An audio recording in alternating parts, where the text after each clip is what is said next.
Fine, you can begin. Right, so this is my presentation on my professional development work placement. First I'm going to talk a little bit about me and what I wanted to choose to do for this placement.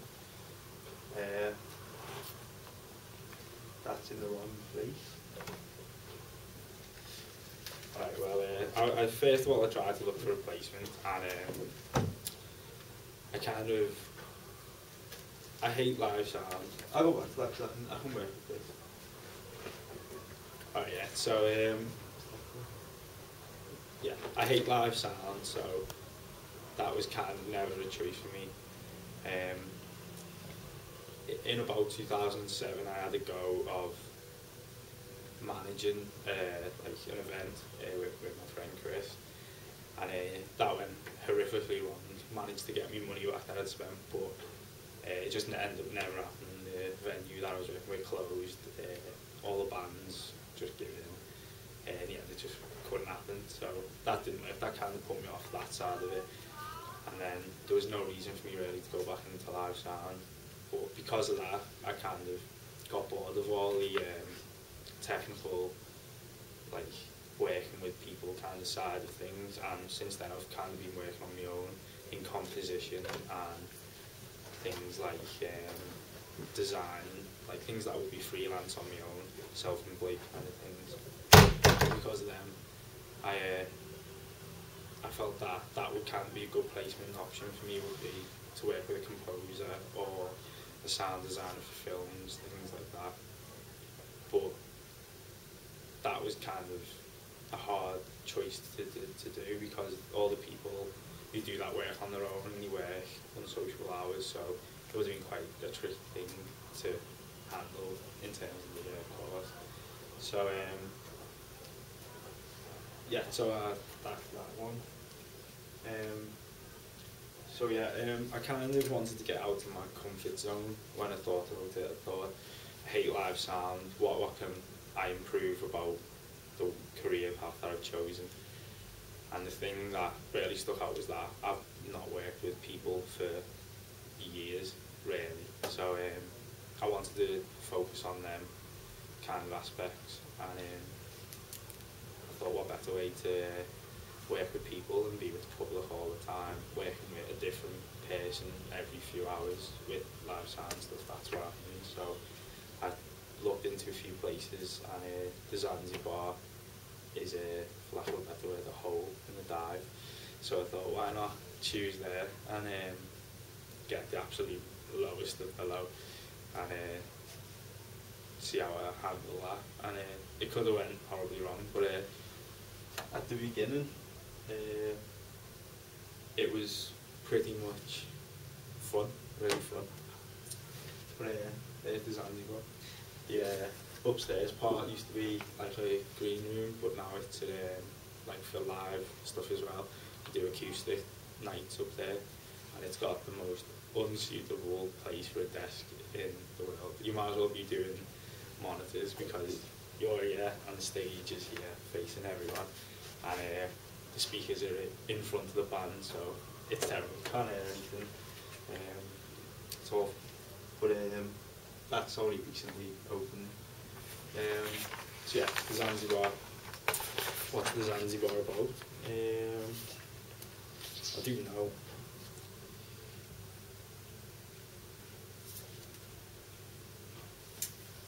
Right, well, the Zanzibar is primarily 100% about live acts, live music. They don't really like to put on DJ nights, things like that. But obviously, if you get money for it, you would do. But they've spoken while I was there. They said, "Oh, it's not a place for drinks promotions and just parties like that. The thing that they want to focus on is always live music." And it shows, like, I think they're open Thursdays, Fridays, Saturdays, and some Sundays. On Thursdays, Fridays, and Saturdays, it's always unsigned bands. There's always new bands coming from Scotland, bands coming from down south, a band from Norway was there. It was just to play some little metal night. That was quite cool. So they just get these people from all over coming, and a lot of the bands who come there do say it's great. Like, they don't waste time in sound checks. They just get it done straight away. Most sound checks, once the band's done a song, it's done, and that's the sound check. And a lot of bands like that because they just don't want to be waiting around for ages and getting bored.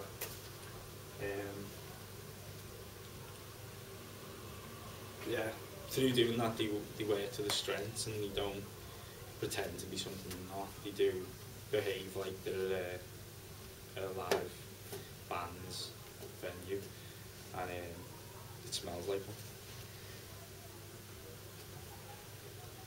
Yeah, so my first day there, it was fun. There was loads of different bands, and I loved it. There was like, oh, this band's got an accordion, this band's got a saxophone. It was like, oh, I'll do like that up. Loads of things that I hadn't thought about for ages that I'd learned, like I needed then to use, like miking techniques for all these different instruments that I hadn't mic'd up for years. So it was really interesting to kind of have that stimulation in my mind to actually need to think of the things I thought I didn't know anymore. But then, like any other job, it got quite boring because a lot of the same bands started coming in. Like, it was just indie band after indie band, and like, let's put a band together in school kind of bands. And then every one of the bands that came were quite amateur, and they were just quite unprofessional, and they brought loads of problems with them, and got really annoying, and it got really boring to just keep having to work out the same problems and doing the same things. And the public as well are just a pain. We had the front door open for one of the bands to come in, and it was just loads of drunk people coming in because it was the Grand National.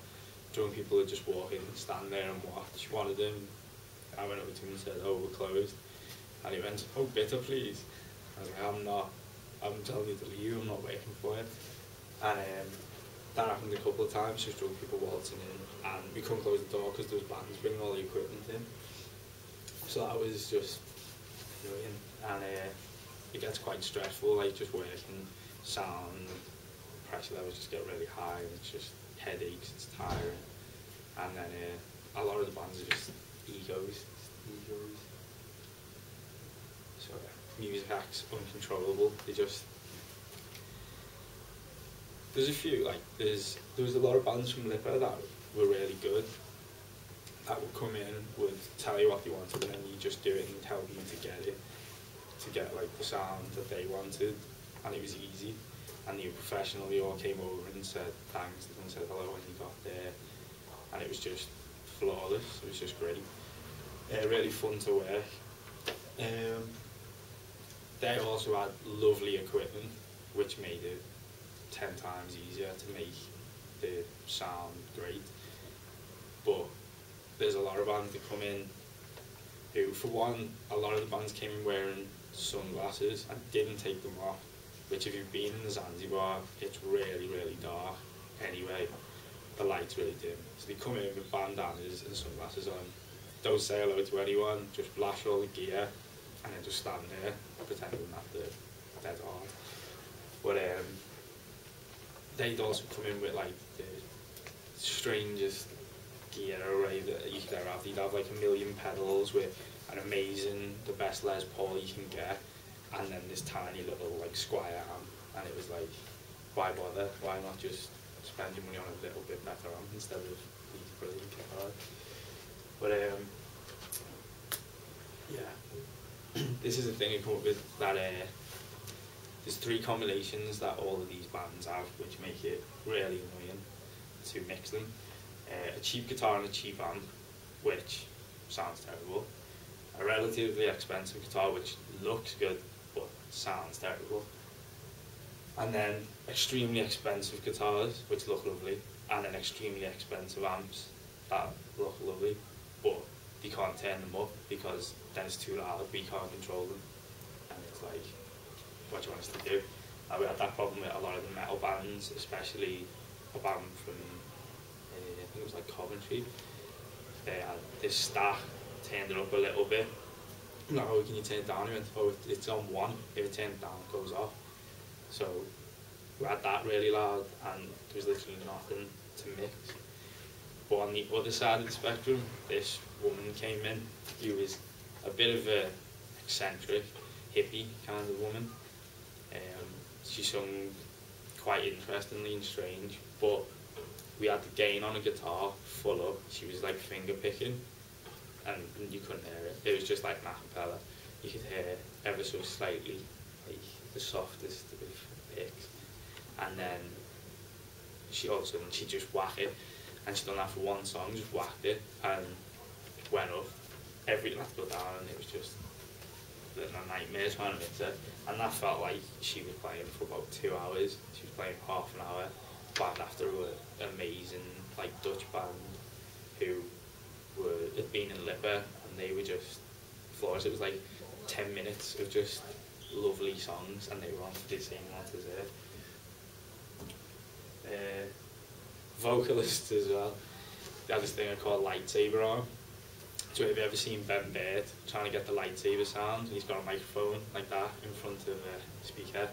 It was well, metal vocalists especially, screaming and then do that in front of the monitor, swing, feedback, and so many metal bands done that, and it was just the biggest pain. But what can you do? Uncontrollable.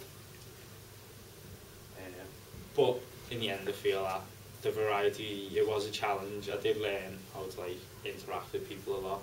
I did get a lot of the knowledge I thought I forgot back. I got to work as a team as well instead of working on my own, and I found it very rewarding, and I'm carrying on with it for a few weeks to get more experience, and I hope it goes well.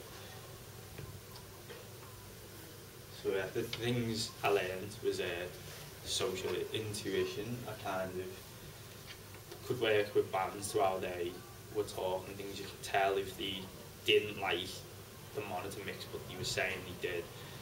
Things like that. You could just kind of, after a while you can tell when someone's kind of saying one thing, but they're not really happy. And if a band's not happy, then that's bad for business really, because they're going to expect, like they're going to leave and go, the monitor mix was awful.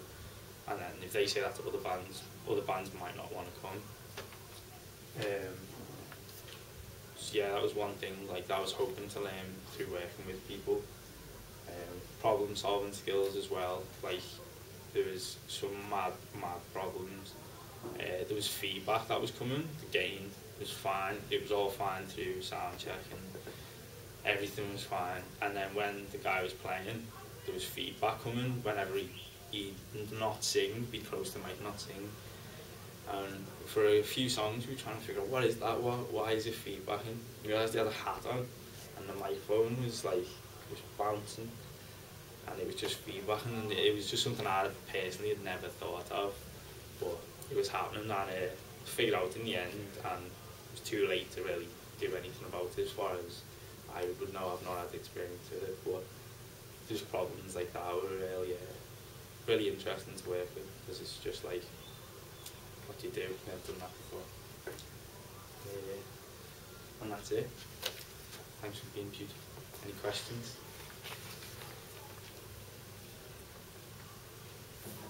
Did you sound like operate the equipment and do sound checks for bands, or do the sound for the acoustic nights or anything like that? No, I helped with the sound checks to add like a go with the desk, and then I didn't do the full thing. Like I wasn't let to do a whole set on my own, but I got to do like a couple of songs for bands, and really like not. There was a band night where one of the bands had set it up, so I didn't do anything for that, because if I had done something wrong and I didn't know what to do, then they've paid, so I would rather be me on the desk. But on the nights where it was organised by the Zanzibar, then I got to do like a few songs per band, but not so much Do they have a house engineer or do they have several? There was a house engineer downstairs. The one I always worked with was Pat. I'm not sure if there's any others. I've never met any. But the acoustic nights they were operated by a guy called Morgan from the CUC, is it? I forgot what it's called. What is it that? Yeah, Contemporary Urban Centre, yeah, that. He's from there. Right, okay. He was doing the nights work with him in a little basement. Did you get on well with the engineer? Because obviously that's a good contact to have for future work and stuff. Yeah, I learned a lot about him as well. He's worked in studios and that, worked with a lot of bands. Spent a few break times with him as well, like going to do and that. So it wasn't just like him telling me what to do. It was like a lot of standing, sitting around as well, waiting for bands to come. They get to like interact with him, and a lot with like the door staff and the bar staff. All of them like really nice people, really. Apart from the door staff. Some of the door staff got a bit alpha male thing going on. I suppose they have to an extent. Did you get like a full rundown of all the equipment? That they have the PA system, whether it's like actually suited to the venue or whether there's problems with it, or I haven't yet, but I'm doing it for Mike Man's live sound thing. That's okay. What I'm doing. That would just be good for you. I've got like a general idea of what it all is. I just haven't kind of analysed it myself yet. Okay. Has anyone got any questions? No? By doing this placement, have you rethought your choice to do everything on your own? No, I still like to do everything on my own. I like working alone. I'll keep other people for friends, but I prefer working alone. Okay. I've got there's probably a few other questions I could